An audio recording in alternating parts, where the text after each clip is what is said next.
তাহলে আগের দিনের পড়াটা হয়েছে, ঠিক আছে? দেখলাম সব ঠিকঠাকই করে এনেছিস। তো আজকে আমরা শিখব ভৌত রাশির একক। দাঁড়া, ভৌত রাশির একক।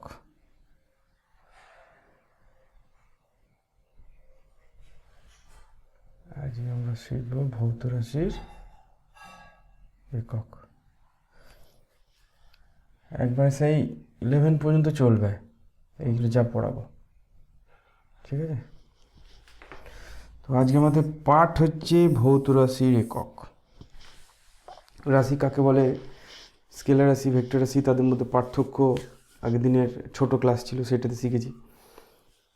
তো আজকে একটা ভৌত রাশির একক শিখব। তো প্রথমত ভৌত রাশিকে তো আগের দিন দুটো ভাগে ভাগ করছিলাম, তাই না? স্কেলার রাশি আর ভেক্টর রাশি। আজকেও ভৌত রাশিগুলোকে দুটো ভাগে ভাগ করব। তার আগে দেখি যে ভৌত রাশির একক কী জিনিস। একক মানে যখন আমরা কোনো ভৌত রাশিকে বলবো, যেমন চাল কিনতে গিয়েছি, চাল কিনতে গিয়ে বাজারে বললাম 5 চাল দাও, বুঝতে পারবে? দোকানে বুঝতে পারবে না, আমাদের বলতে হবে যে 5 কেজি চাল দাও। এই যে কেজি যেটা বলছি, এইটাই হচ্ছে ভৌত রাশির একক। এটা হচ্ছে রাশির একক। যে কোনো রাশির দুটো অংশ আছে, একটা হচ্ছে একটা সংখ্যামান থাকে 5, আর একটা হচ্ছে এটা হচ্ছে একক থাকে, ঠিক আছে? যদি বলি যে 50 চিনি দাও, তাহলে 50 গ্রাম না 50 কেজি, তাই না? তাহলে 50 চিনি এর কোনো মানে থাকে না, হয় বলতে হবে 50 গ্রাম বা 50 কেজি, তাই তো?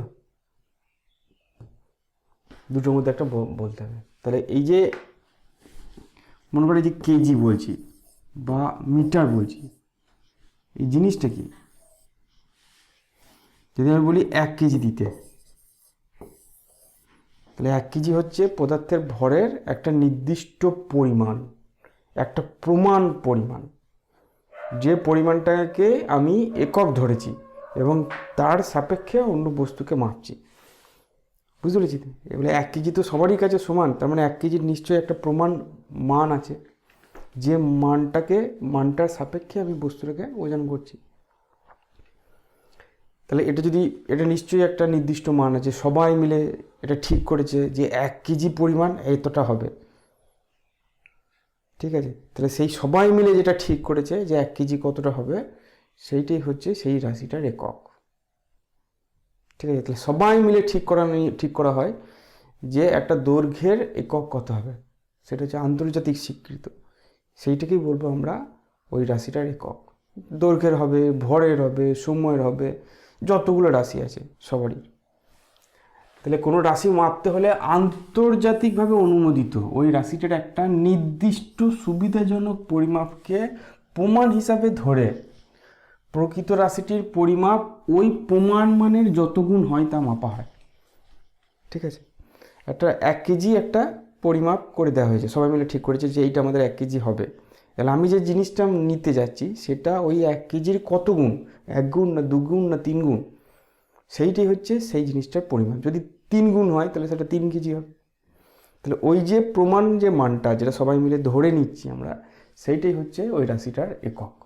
ওই প্রমাণ পরিমাপটাকেই ওই রাশিটার একক বলে। যেমন দৈর্ঘ্যের 1 মিটার সবাই মিলে ধরে নেওয়া হলো যে এইটুকুনি হচ্ছে 1 মিটার, বুঝতে পেরেছিস তো?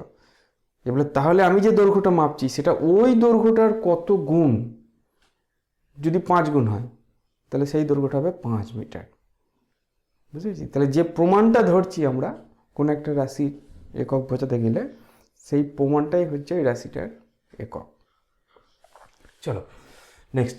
আর বলে দেবো নাকি, কোনো রাশি মাপতে হলে আন্তর্জাতিকভাবে অনুমোদিত ওই রাশিটির একটি সুনির্দিষ্ট সুবিধাজনক পরিমাপকে প্রমাণ হিসাবে ধরে প্রকৃত রাশিটির পরিমাণ ওই প্রমাণ মাপে যত গুণ তা মাপা হয়। ওই প্রমাণ মানটিকেই ওই রাশিটার একক বলে। বোঝা গেছে? প্রমাণ একক। বেশ, চলো এবার আমরা বলছিলাম রাশিকে আগের দিন তো দুটো ভাগে ভাগ করেছি। কী রাশি? স্কেলার রাশি আর ভেক্টর রাশি, তাই তো? তাহলে স্কেলার রাশির মান আছে, দিক নেই। ভেক্টর রাশির মান দিক দুটোই আছে, জ্যামিতিক নিয়মে যোগ হয়, হ্যান বলেছিলাম। আজকেও আমরা এই রাশিগুলোকে দুটো ভাগে ভাগ করব। একটা হচ্ছে প্রাথমিক রাশি বা মৌলিক রাশি, আর একটা হচ্ছে লব্ধ রাশি। প্রাথমিক রাশি কোনগুলো? যে রাশিগুলো একে অপরের উপর নির্ভর করে না, বা বলতে গেলে এরকমভাবে বলা যায় যে রাশিগুলির একক একে অন্যের উপর নির্ভর করে না, তাদেরকে বলবো মৌলিক একক বা প্রাথমিক একক। আর যে রাশিগুলির একক মৌলিক রাশিগুলির এককের উপর নির্ভর করে বা এক বা একাধিক মৌলিক রাশির সাহায্যে তৈরি হয়, তাদেরকে বলবো আমরা লব্ধ রাশি। আমি একটা উদাহরণ দিই, যেমন দৈর্ঘ্য। দৈর্ঘ্যের তোর একক হচ্ছে, মনে কর যদি মিটার, ঠিক আছে, কিন্তু আমি যখন ক্ষেত্রফল নেব, ক্ষেত্রফলের একক কি, বর্গ মিটার, মানে মিটার স্কোয়ার। তাহলে দৈর্ঘ্যের একক মিটার, শুধু মিটারের উপর নির্ভর করে, দৈর্ঘ্যের উপর নির্ভর, কিন্তু ক্ষেত্রফলের একক মিটার স্কোয়ার, দৈর্ঘ্যের এককের উপর নির্ভর করে। বুঝতে পারলে? তাহলে ক্ষেত্রফলটা হচ্ছে লব্ধ একক বা লব্ধ রাশি, আর দৈর্ঘ্যটা হচ্ছে প্রাথমিক রাশি। তাহলে এরকম 7টা রাশি আছে যেগুলো হচ্ছে প্রাথমিক রাশি, যারা অন্য কারোর উপর নির্ভর করে না। দৈর্ঘ্য, ভর, সময়, পদার্থের পরিমাপ, উষ্ণতা, প্রবাহ মাত্রা, দীপন প্রাবল্য, এগুলো হচ্ছে তোর প্রাথমিক রাশি। এরা অন্য কারোর উপর নির্ভর করে না। যেমন তুই একক দেখলেই বুঝতে পারবি, দৈর্ঘ্যের একক সেন্টিমিটার, একটাই একক হবে। ভরের একক গ্রাম, কিলোগ্রাম, একটাই একক হবে, কোনো স্কোয়ার থাকবে না, কিউ থাকবে না, হ্যান কিচ্ছু থাকবে না। সময়ের একক সেকেন্ড। পদার্থের পরিমাপ হচ্ছে মোল, ঠিক আছে। উষ্ণতা হচ্ছে কেলভিন বা সেন্টিগ্রেড। পরমাত্রা অ্যাম্পিয়ার। দীপন প্রাবল্য হচ্ছে ক্যান্ডেলা। একটাই একক থাকবে। কিন্তু যখনই আমি ক্ষেত্রফল মাপবো তখন একক হবে মিটার স্কোয়ার, দুটো মিটার আছে।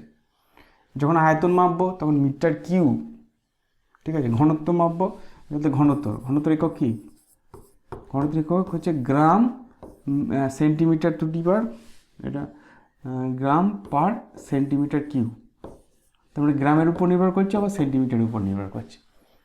তার মানে ঘনত্ব হচ্ছে তোর লব্ধ রাশি, ঠিক আছে। এবার প্রাথমিক একক লব্ধ একক কি, প্রাথমিক রাশিগুলোর যে একক, ঠিক আছে। প্রাথমিক রাশির যে 7টা রাশি বললাম, দৈর্ঘ্য, ভর, সময়, পদার্থের পরিমাণ, উষ্ণতা, দীপন প্রাবল্য, প্রবাহ মাত্রা, তাহলে এইগুলোর যে একক সেইগুলো হচ্ছে প্রাথমিক একক। তাহলে যে একক একে অপরের উপর নির্ভর করবে না এবং যে এককের সাহায্যে অন্যান্য এককগুলো তৈরি করা যাবে, তাদেরকে আমরা বলবো প্রাথমিক একক। আর লব্ধ একক কোনগুলো, যেগুলো প্রাথমিক এককের সাহায্য নিয়ে তৈরি হয়, এক বা একাধিক, ঠিক আছে। যেমন ক্ষেত্রফলের একক, আয়তনের একক, ঘনত্বের একক, এগুলো হচ্ছে সব লব্ধ একক। বুঝে গেছে তো? প্রাথমিক রাশি, লব্ধ রাশি, আর প্রাথমিক একক আর লব্ধ একক দুটোর মধ্যে গুলি ফেলি না। তোকে প্রাথমিক রাশির সংজ্ঞা দিলে তুই প্রাথমিক এককের সংজ্ঞা লিখে ফেলে না, বুঝতে পেরেছিস তো? এবার এই যে 7খানা রাশি, মৌলিক রাশি যেটা পেলাম, এই 7টা রাশির একক আমাদের জানতে হবে। এই একক দু রকমের হয়, একটা হচ্ছে সিজিএস একক, একটা এসআই একক। গুলি ফেলবি না। সিজিএস পদ্ধতিতে একক লিখতে বললে সিজিএসএ লিখবো, এসআই বললে এসআই লিখবো। তাহলে সিজিএসের দৈর্ঘ্যের একক হচ্ছে সেন্টিমিটার, কিন্তু এসআই সেটা হবে মিটার। সিজিএসে ভরের একক গ্রাম, সময়ের একক সেকেন্ড। দেখ, সময়ের একক দু জায়গায় সেম আছে, কিন্তু এসআইয়ে ভরের একক হচ্ছে কিলোগ্রাম, ঠিক আছে। তাহলে সিজিএসে এই 3টেই আছে, মনে রাখবি, ঠিক আছে। বাদ বাকি যে 4টে প্রাথমিক রাশি আছে তাদের একক এসআই আছে, সিজিএসে নেই।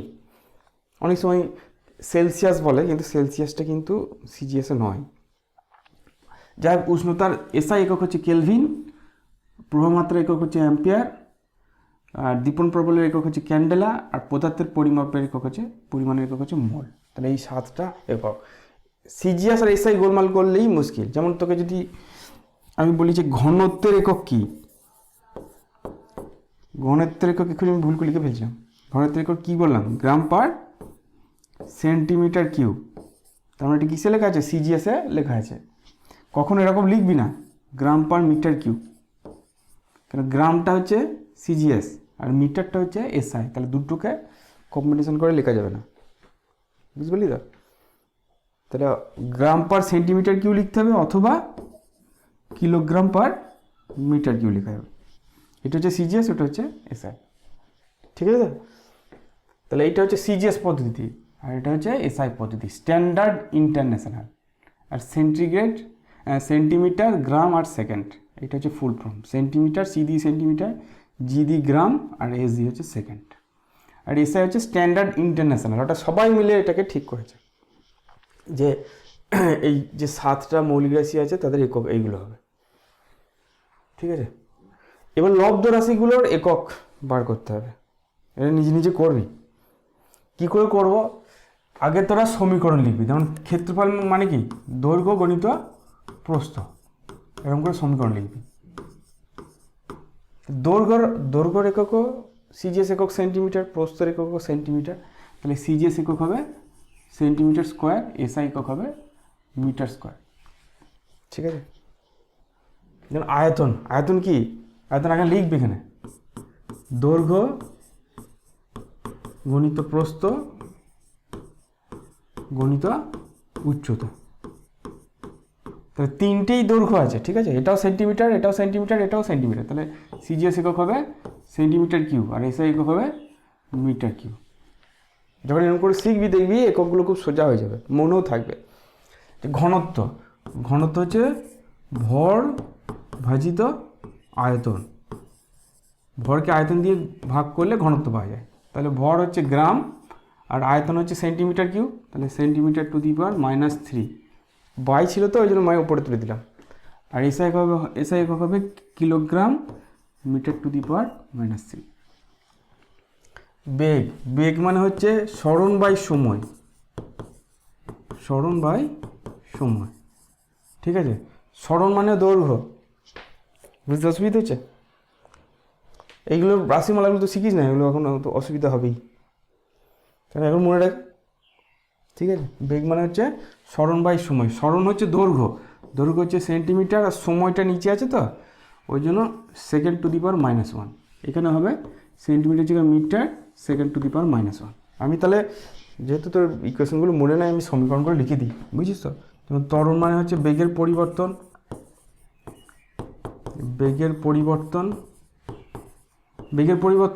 সেই বেগই হবে ভাজিত সময়।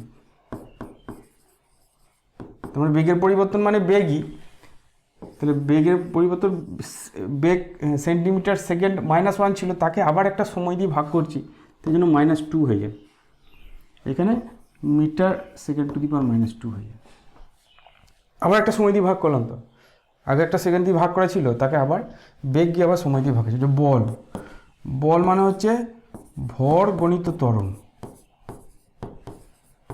ভর কি গ্রাম, তাহলে গ্রাম আর ত্বরণ কি পেলাম এখানে পেয়েছি তো centimetre second to the power -2, বুঝতে পারছিস তো। গ্রাম আর ত্বরণ এইটা পেয়ে গেছি তো, এখানে লিখতে পারি kilogram metre second to the power -2। এটাকে নাম দেওয়া হয় নিউটন আর এটাকে বলা হয় ডাইন। বলের একক ডাইন, সিজিএস একক ডাইন আর এসআই একক হচ্ছে নিউটন। কার্য মানে হচ্ছে বল ইন্টু সরণ, ঠিক আছে। তাহলে কী হবে, কার্যের যে একক সেটা হবে, এটা হবে ডাইন সেন্টিমিটার আর এটা হবে ডাইন মিটার, তাই না। এটাকে বলে আর্গ আর এটাকে বলে জুল, ঠিক আছে। ক্ষমতা মানে হচ্ছে কার্য বাই সময়, এইভাবেই দেওয়া হয়েছে সমীকরণগুলো যাতে পরপর মনে থাকে। কার্য মানে আর্গ, তাহলে আর্গ সেকেন্ড ইনভার্স আর এটা হচ্ছে জুল সেকেন্ড ইনভার্স, এটার একটা নাম আছে, এটাকে বলে ওয়াট।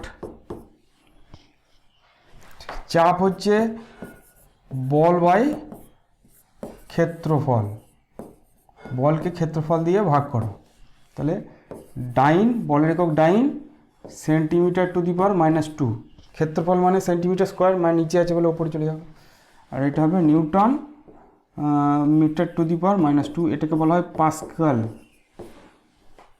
ঠিক আছে। তাহলে এই হচ্ছে তোর লব্ধ রাশিগুলোর সিজিএস আর এসআই একক। গুলি ফেলবি না, যখন দুটো যেন একসঙ্গে মিক্সড না হয়, ঠিক আছে। এবার বুঝতে পারছিস তো, এই ইকুয়েশনগুলো আগে থেকে শিখে গেলি, তাহলে পরে যখন পড়বো তখন সুবিধা হয়। চলো নেক্সট, এককবিহীন রাশি। সব রাশির যে একক থাকবে এরকম কোনো ব্যাপার নাই, কিছু রাশি আছে যাদের একক নাই, ঠিক আছে। যে দেখ একক কী করে পেলাম, আগেরগুলোতে সমীকরণ থেকে পেলাম, এই সমীকরণ থেকে। তাহলে এমন যদি কোনো একটা লব্ধ রাশি যদি আমরা পাই, যেটা মনে কর দুটো একই রকম রাশিকে ভাগ করা আছে, তাহলে তাদের এককগুলো তো কেটে যাবে, কোনো একক থাকবে না। ঠিক আছে, তাহলে যে সমস্ত ভৌত রাশি দুটি সমজাতীয় রাশির অনুপাতের আকারে প্রকাশ করা যায় সেই ভৌত রাশিগুলোর একক থাকে না, এদের এককবিহীন রাশি বলে। যেমন পারমাণবিক ভর মানে মৌলের একটি পরমাণুর ভর ভাজিত একটি কার্বন পরমাণুর ভরের 1/12। তাহলে ওপরেও ভর আছে, তাহলে যদি সিজিএস লিখি ওপরেও গ্রাম হবে নিচেও গ্রাম হবে, কেটে যাবে, কোনো একক থাকবে না। ঠিক আছে, এটা মুখস্থ রাখবি, এটা আগেও পড়েছিস। মৌলের একটি পরমাণুর ভর ভাজিত C12 কেন লিখেছি? কারণ কার্বনের 3টে 100 আছে, 12, 13, 14, ওর মধ্যে শুধু 12টা পরমাণুর ভরের 1/12। কার্বনের যে কোনো মৌলের একটা পরমাণুর ভরকে C12 পরমাণুর ভরের 1/12 দিয়ে ভাগ করলে আমরা পারমাণবিক ভর পাই। যেহেতু একই রাশির অনুপাত, একটু উপরটাও ভর নিচেরটাও ভর, তাহলে তাদের যে এককগুলো আছে কেটে গেল, তার মানে পারমাণবিক ভরের কোনো একক থাকবে না। তেমনি আপেক্ষিক গুরুত্ব, যান্ত্রিক সুবিধা মানে হচ্ছে মনে কর কোনো একটা জিনিসে বল প্রয়োগ করছি, কোনো একটা যন্ত্রে বল, এইটাতে যেমন এরকম বল প্রয়োগ করছি, তো বল প্রয়োগ করে এখানে কোনো বস্তু রাখা আছে, তো সে বস্তুর উপর দিকে উঠছে, তাহলে সে একটা বাধা অতিক্রম করছে, মানে একটা ওজনকে তুলছে। তাহলে কতটা বাধা অতিক্রম করছে আর কতটা বল প্রয়োগ করছে, এই দুটোর যে অনুপাত সেটাকে বলে যান্ত্রিক সুবিধা। ঠিক আছে, তাহলে এইদিকেও ওপরে আছে কি বাধা আর নিচে আছে প্রযুক্ত বল, দুটোই বল, তাহলে অনুপাত করলে একই রাশির অনুপাত করলে তাদের কোনো একক থাকবে না। কিন্তু একটা আছে, এমন একটা রাশি আছে যারা একই ধরনের রাশির অনুপাত কিন্তু তার একক আছে, যেমন কোণ। ঠিক আছে, কোণ মানে হচ্ছে চাপ বাই ব্যাসার্ধ, বৃত্তের চাপ বাই ব্যাসার্ধ হচ্ছে কোণ। ঠিক আছে, এবার চাপ তো একটা দৈর্ঘ্য, তাহলে মিটার আর ব্যাসার্ধ একটা দৈর্ঘ্য বা মিটার, এসআই যদি করি তাহলে এর কোনো একক কিন্তু থাকছে না। কিন্তু কোণের কিন্তু একক আছে, রেডিয়ান আছে, ঠিক আছে, তারপরে ডিগ্রি আছে, মিনিট আছে, সেকেন্ড আছে, এগুলো হচ্ছে কোণের একক। তাহলে কোণ হচ্ছে এমন একটা রাশি যেটা একই ধরনের রাশির অনুপাত কিন্তু তা সত্ত্বেও তার একক আছে। রেকর্ডিং হচ্ছে তো, মাঝে মাঝে দেখিস। ঠিক আছে, এবার এই যে এসআই এককগুলো লিখছি, এই এসআই এককের কিছু নিয়ম আছে। ঠিক আছে, যেমন বিজ্ঞানীর নাম যদি লিখতে হয় তাহলে সেটা বড় হাতে, যেমন আমরা নিউটন যখন লিখলাম তখন বড় হাতে লিখব। ঠিক আছে, তাছাড়া সমস্ত জিনিস ছোট হাতে, যেমন সেন্টিমিটার যখন লিখবো তখন ছোট হাতে। কোনো বিজ্ঞানীর নাম থাকলে তার নামটা বড় হাতে দিয়ে লিখব। ঠিক আছে, এবার মনে কর কখনো বহু বচনে লিখবো না, মনে কর 1 সেন্টিমিটার তো ঠিক আছে, কিন্তু কখনো 5 সেন্টিমিটার এরকম লিখবো না, এটা ভুল। ঠিক আছে, যখন আমরা কেলভিন স্কেলে উষ্ণতা লিখবো তখন ডিগ্রি কেলভিন লিখবো না, এটা ভুল, এটা অনেকজন ভুল করে। ডিগ্রি সেন্টিগ্রেড ওকে, কিন্তু ডিগ্রি কেলভিন লিখবো না। কেলভিনটা লেখার নিয়ম হচ্ছে শুধু বড় হাতের কেলভিন। কেলভিন কী জিনিস টেনে পড়বি। আমরা কী দিকে শিখেছি? দুটো স্কেল, সেন্টিগ্রেড আর ফারেনহাইট, উষ্ণতার স্কেল, সেন্টিগ্রেড স্কেল আর ফারেনহাইট স্কেল। ঠিক আছে, তাছাড়া একটা স্কেল আছে, সেটা হচ্ছে কেলভিন স্কেল। গুণ বোঝাতে দুটি এককের সাথে মনে কর দুটো রাশি যখন গুণ থাকবে, ঠিক আছে, যেমন কার্য জুল মানে কি? জুল মানে হচ্ছে নিউটন ইন্টু মিটার, নিউটন আর ইন্টু মিটার করলে জুল পাবো। তাহলে সেই মাঝখানে ফাঁকা জায়গাও দিতে পারিস, একটা ডটও দিতে পারিস। আর যখন ভাগ বোঝাবো, যেমন গ্রাম পার সেন্টিমিটার কিউব ঘনত্বের একক, তাহলে এখানে পারও দিতে পারিস বা গ্রাম সেন্টিমিটার -3 এরকম করে লিখতে পারি। কিন্তু দুটো থাকলে দুটো বার দিবি না। ঠিক আছে, মনে কর দুটো জিনিস ভাগ করা আছে, বার একবারই দিবি। এখন উদাহরণ মনে পড়ছে না যে দুটো ভাগ করে আছে, কিন্তু মনে কর এরকম কোনো এককে মনে কর এরকম আছে যে গ্রাম পার সেন্টিমিটার কিউব পার হয়তো লেখা আছে সেকেন্ড, এটা ভুল। এটাকে লিখতে হবে এরকম, এটা একবারই বার দিলেই হবে, সেন্টিমিটার কিউব ইন্টু সেকেন্ড। তার মানে কি গ্রামের সঙ্গে সেন্টিমিটার আর সেকেন্ড, সেন্টিমিটার কিউব আর সেকেন্ড ভাগ করা আছে। এবার যদি সেকেন্ডটা আমাকে গুণ করা আছে তাহলে এইভাবে লিখবো, গ্রাম সেকেন্ড পার সেন্টিমিটার কিউব, এরকম করে লিখবো। কিন্তু বার কিন্তু এই ভাগের চিহ্নটা একবার দিতে হবে। সব থেকে সোজা ব্যাপার হচ্ছে ইনভার্স দিয়ে লেখা, গ্রাম সেন্টিমিটার -3, তারপর যতগুলো থাকবে তার মাইনাস দাও দিয়ে লেখো, অসুবিধা নেই। ঠিক আছে, চলো নেক্সট। ওই যে তোর একক যখন পড়াচ্ছিলাম তখন বলছিলাম না যে একটা ওই প্রমাণ মানকে, একটা নির্দিষ্ট মানকে প্রমাণ হিসেবে ধরে আমরা সব এককগুলোকে তৈরি করি। তাহলে সেই প্রমাণ মানটা কতটা সেইটা জানতে হবে একটু। যেমন 1 সেন্টিমিটার কি, এক 1 গ্রাম বলতে কতটা বোঝায়, 1 সেকেন্ড বলতে কতটা বোঝায়। এটার তো একটা পরম মান আছে। এটা তো এরকম নয় যে আমার কাছে 1 কেজি একরকম, তোর কাছে 1 কেজি একরকম, বা বিভিন্ন দোকানে 1 কেজি বিভিন্ন রকম। তাহলে সবারই 1 কেজি একই হবে। তাহলে নিশ্চয়ই একটা প্রমাণ, 1 কেজির একটা প্রমাণ মান আছে, সেইটাকে ধরেই সমস্ত বাটখারাগুলো তৈরি করা হয়। সেই প্রমাণ মানটা কিভাবে এলো সেটা সবাই মিলে বসে একটা ঠিক করা হয়েছে যে এইটা আমাদের সব দেশ, গোটা বিশ্বের সব লোকরা এসে ঠিক করেছে যে এইটা প্রমাণ মান হবে। সেই জিনিসটা আমরা দেখবো যে 1 সেন্টিমিটার মানে কতটা। প্রথমে হচ্ছে প্রমাণ মিটার কি জিনিস, সব গন্ডগোল হয়ে গেছে। প্রমাণ মিটার কি জিনিস? প্রমাণ মিটার মানে হচ্ছে সংখ্যাটা, দেখবি বইয়ে অনেকগুলো সংখ্যা আছে, যে সংখ্যাটা দেখবি সহজ সেই সংখ্যাটা মুখস্থ করবি। বলছে শূন্য মাধ্যমে আলো 1/299792458 এত সেকেন্ড সময়ে যে দূরত্ব যায় সেই দূরত্বকে 1 প্রমাণ মিটার বলে।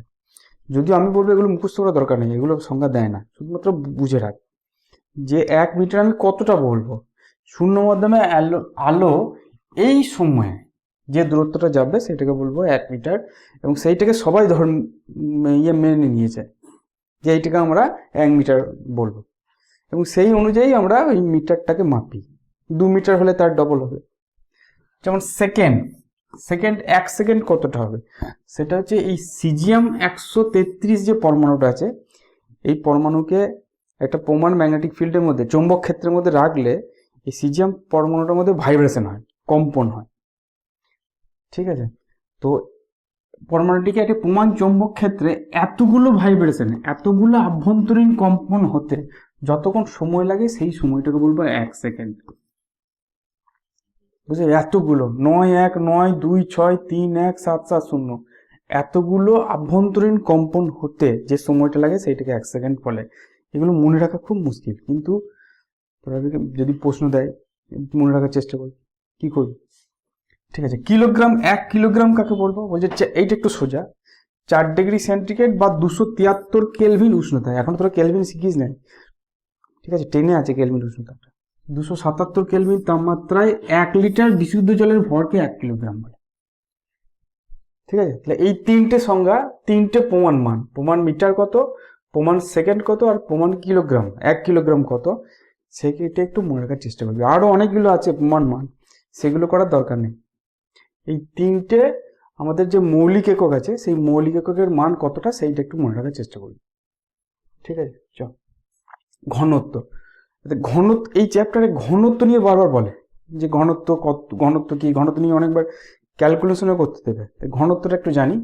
ঘনত্বটা জানিস যে একক আয়তনে ভরকে ওই পথে ঘনত্ব বলে, অর্থাৎ ঘনত্ব মানে হচ্ছে ভর ভাজিত আয়তন। কোনো বস্তুর ভরকে তার আয়তন দিয়ে ভাগ করলে তাকে যে রাশিটা পাবো সেটাকে বলবো ঘনত্ব। তাহলে ঘনত্বের একক কি হবে? ভরের একক গ্রাম, আয়তনের একক সেন্টিমিটার কিউ। তাহলে সিজিএস একক হবে gram centimetre to the power -3, আর এসআই একক হবে kilogram metre to the power -3। ঠিক আছে, ভর হচ্ছে কিলোগ্রাম আর আয়তন হচ্ছে মিটার কিউ এসআইতে। তাহলে ঘনত্ব হবে কিলোগ্রাম পার মিটার কিউ বা মিটার টু দি পাওয়ার -3। অনেক সময় সিজিএস থেকে এসআই কনভার্ট করতে বলে। যেমন জলের 4 ডিগ্রি সেন্টিগ্রেডে জলের ঘনত্ব হচ্ছে 1 গ্রাম পার সেন্টিমিটার কিউব। তোকে যদি জিজ্ঞেস করে তাহলে এটার এসআই মান কত হবে, এটা আমরা বার করি। ঠিক আছে, এটার এসআই কত মান হবে, তো এটা কিভাবে লিখবো? আমাদের এটা ক্যালকুলেশনের সুবিধার জন্য এইভাবে লিখি, 1 গ্রাম পার সেন্টিমিটার কিউব। এটা তো নিচেই আছে, এইভাবে লিখলাম। একটা থাকলো, গ্রামকে কিলোগ্রাম করতে গেলে 1000 দিয়ে ভাগ করতে হবে, জানিস তো? তাহলে 1 গ্রাম মানে হচ্ছে কিলোগ্রাম বাই 1000, আর সেন্টিমিটারকে মিটার করতে গেলে 100 দিয়ে ভাগ করতে হয়। তাহলে সেন্টিমিটারকে মিটার নিয়ে গেলে মিটার বাই 100 তার কিউ। ঠিক আছে, তাহলে এটা কত হলো? দেখ এককগুলোকে আলাদা করি, এখানে কেজি পার মিটার কিউ তো পেয়েই গেলাম, এইখানে লিখলাম কেজি পার মিটার কিউ। এইখানে কি পাচ্ছি, ওপরে আছে 1/1000, আর এইখানে কত পাচ্ছি 1/100 কিউ। 100 কিউ মানে হচ্ছে একের পিঠে 6টা শূন্য, 4 5 6, ঠিক আছে। এবার এইটা উপরে চলে যাবে, তাহলে কত হবে, একের পিঠে 1 2 3 4 5 6 ভাজিত একের পিঠে 1 2 3 100 কেজি পার মিটার কিউ। 3টি শূন্য কেটে গেল, 1 2 3টি শূন্য কেটে গেল, তাহলে 1000 কেজি পার মিটার কিউ। তাহলে 1 গ্রাম পার সেন্টিমিটার কিউ মানে হচ্ছে 1000 কেজি পার মিটার কিউ, বুঝতে পারলি। যেমন যদি লোহার ঘনত্ব দিল মনে কর 3.91 গ্রাম পার সেন্টিমিটার কিউ। এটাকে যখন কেজি পার মিটার কিউতে নিয়ে যেতে হবে তখন কি এই সংখ্যাটা দিয়ে গুণ করতে হবে 1000 দিয়ে। তাহলে এইটা সমান হবে 3.91 গণিত 1000 এত কেজি পার মিটার কিউ। তার মানে হবে 3910 কেজি পার মিটার কিউ, বুঝতে পারলি। এইভাবে কখনো কখনো এককদেরকে চেঞ্জ করতে দেয়, যে একটা থেকে আরেকটাতে চেঞ্জ করে নিয়ে যাও, তখন আমরা এই পদ্ধতি ব্যবহার করব। বেশ, চলো এইবার এই যে রাশিগুলোকে মাপছে দৈর্ঘ্য ভর সময়, খুব ছোট দৈর্ঘ্য কোন এককে মাপবো আর খুব বড় এককগুলোকে কোন এককে মাপবো। বিভিন্ন দৈর্ঘ্যেরই বিভিন্ন রকম একক আছে কেন, যেমন দৈর্ঘ্যের আছে মিটার আছে, আবার সেন্টিমিটার আছে, আবার কিলোমিটার আছে। ছোট একক বলতে ফার্মি আছে, পিকোমিটার আছে, আর্মস্ট্রং আছে, এগুলো সব ছোট ছোট একক। তো বিভিন্ন এককের প্রয়োজন হয়ে গেল, দৈর্ঘ্যেরই 1000 রকমের একক, একটা এককই তো রাখতে পারত। এটা নির্ভর করছে কি মাপছি তার উপর। যেমন আমি যদি বলি যে পেনটার দৈর্ঘ্য কত, তাহলে কত বলবো 10 সেন্টিমিটার, এটা বড় জোর 10 সেন্টিমিটার হবে কাছাকাছি। একে তো বলবো, একে তো কিলোমিটারে হিসাব করবো না, তাই না। তাহলে আমার বস্তুটা যখন ছোট তখন সেন্টিমিটারে নেবো, আরো ছোট হলে এরকম ছোট ছোট এককগুলোকে নেবো। যেমন এখান থেকে যদি বলে কলকাতার দূরত্ব কত, হাওড়ার দূরত্ব কত, তাহলে আমরা কি সেন্টিমিটারে পড়বো, আমরা কিলোমিটারে পড়বো। এখান থেকে কলকাতার দূরত্ব 150 কিলোমিটার।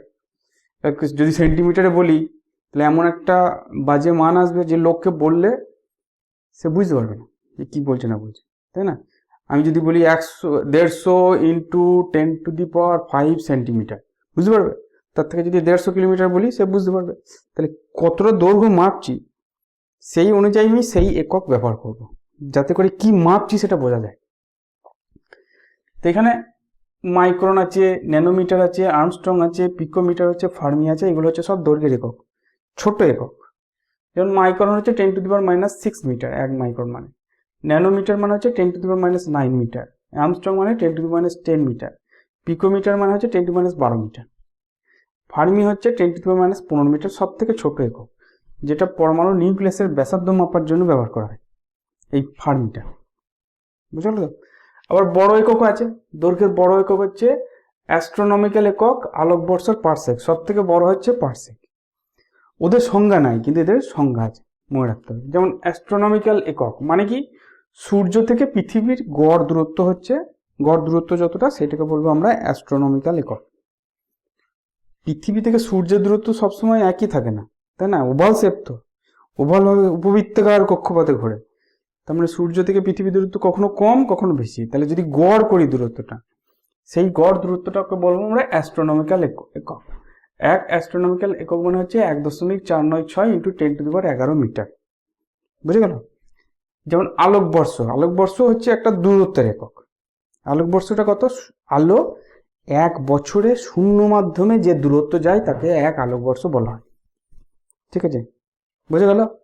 শূন্য মাধ্যমে আলো 1 বছরে যে দূরত্ব অতিক্রম করে তাকে 1 আলোকবর্ষ বলে। 1 আলোকবর্ষ মানে হচ্ছে LY মানে হচ্ছে লাইট এয়ার, 9.46 ইন্টু 10⁻15 মিটার, একটা বিশাল দূরত্ব, বোঝা গেল। দেখ এগুলো কিন্তু সব দৈর্ঘ্যের একক। যদি বলে এগুলো মৌলিক একক না লব্ধ একক, এগুলো কিন্তু সব মৌলিক একক, কারণ দৈর্ঘ্যটা হচ্ছে মৌলিক রাশি। তাহলে যেহেতু এগুলো দৈর্ঘ্য একক, দৈর্ঘ্যের একক, দৈর্ঘ্য মৌলিক রাশি, তাহলে এগুলো মৌলিক একক হবে। আচ্ছা, লাস্ট হচ্ছে পারসেক। পারসেকের সংজ্ঞাটা একটু বলি, ঠিক আছে। এই যে 1 অ্যাস্ট্রোনমিক্যাল একক নিয়েছি, যতটা দূরত্ব সেই সমান একটা বৃত্তচাপ নিলাম। তাহলে এই যে বৃত্তচাপটা একটা বৃত্তের অংশ, বৃত্তচাপ মানে বৃত্তের অংশ, এই বৃত্তচাপটার দৈর্ঘ্য হচ্ছে 1 অ্যাস্ট্রোনমিক্যাল একক। ঠিক আছে, এই অ্যাস্ট্রোনমিক্যাল এককটা বৃত্তের যে কেন্দ্র আছে, এই কেন্দ্রে যদি 1 সেকেন্ড কোণ উৎপন্ন করে, ঠিক আছে, কোণের একক সেকেন্ড হয়, মিনিট হয় আর ডিগ্রি হয়, 60 দিয়ে ভাগ করে আসতে হয়। ঠিক আছে, তাহলে এর কেন্দ্রে যদি 1 সেকেন্ড কোণ উৎপন্ন করে, তাহলে এই যে ব্যাসার্ধটা হবে, এই ব্যাসার্ধটাকে বলবো আমরা 1 পারসেক। ঠিক আছে, এটা পি হবে, এটি হবে না। ঠিক আছে, তাহলে 1 পারসেক মানে বুঝতে পারবেন। তাহলে এখানে এটা এমন একটা বৃত্ত নেব যার বৃত্তচাপটা হচ্ছে 1 অ্যাস্ট্রোনমিক্যাল একক এবং সেই বৃত্তটার কেন্দ্রে 1 সেকেন্ড কোণ করবে, তখন সেই বৃত্তটার ব্যাসার্ধ যত দূরত্ব হবে সেইটাকে বলবো 1 পারসেক। এটা হচ্ছে দূরত্বের সব থেকে বড় একক। 1 পারসেক মানে হচ্ছে 30.84 ইন্টু 10⁻15 মিটার, সব থেকে বড় একক। বুঝতে পারলো বড় একক আর ছোট এককগুলো? বেশ, এবার আসা যাক ভরের একক। ভর পরিমাপের ক্ষুদ্র একক হচ্ছে অভিন্ন পারমাণবিক ভর একক। অভিন্ন পারমাণবিক ভর একক কি? এই যে কার্বনের 3টে আইসোটোপ আছে, একটা হচ্ছে C12, একটা হচ্ছে C13 আর একটা হচ্ছে C14। ঠিক আছে, এই 3টেকে বলে আইসোটোপ, C12, C13 আর C14।